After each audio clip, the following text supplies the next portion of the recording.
Regardless of the size of your business, you are liable for a cyber breach. You might say, hey, I'm a small coffee shop or a restaurant, I don't have any data, but you have a POS system, and you might have a gateway for your customers to connect via Wi-Fi. You can't control what's being transmitted by your guests, and the POS systems often make you responsible if the breach occurs during the transmission of payment data.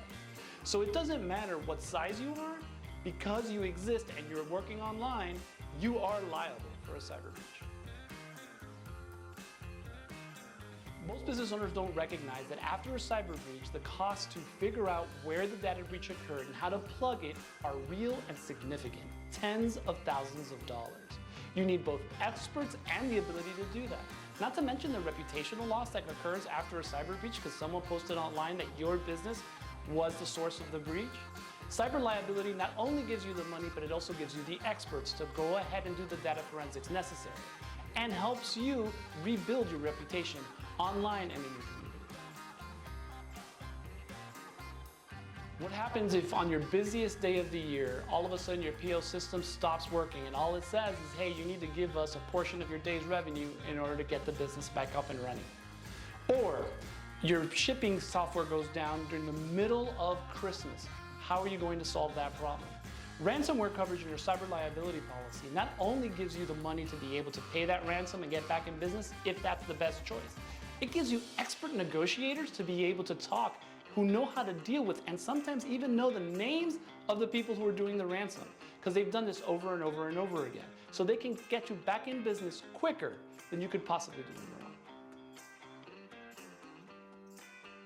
Business interruption coverage on a cyber liability policy is one of the most underestimated coverages there. Business interruption on a property policy isn't triggered during a cyber breach because there was no loss to property that triggered the coverage.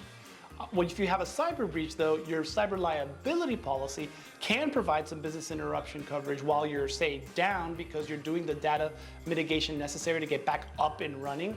Or more commonly, if you slowed your business down, meaning your system isn't running at full capacity and you're not able to take in as much income, it can cover the difference between the two. And the best part is that business interruption is included at no additional cost on most cyber liability policies. Social engineering, or better known as cybercrime coverage, is extremely important because it's not really covered by your regular crime policy or by a business owner's policy or anything of that nature.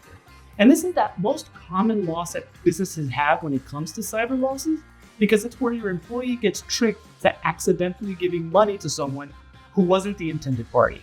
Think of when they send an email as the CEO saying, hey, we've changed the vendor and we need to send money to X, Y, or Z account.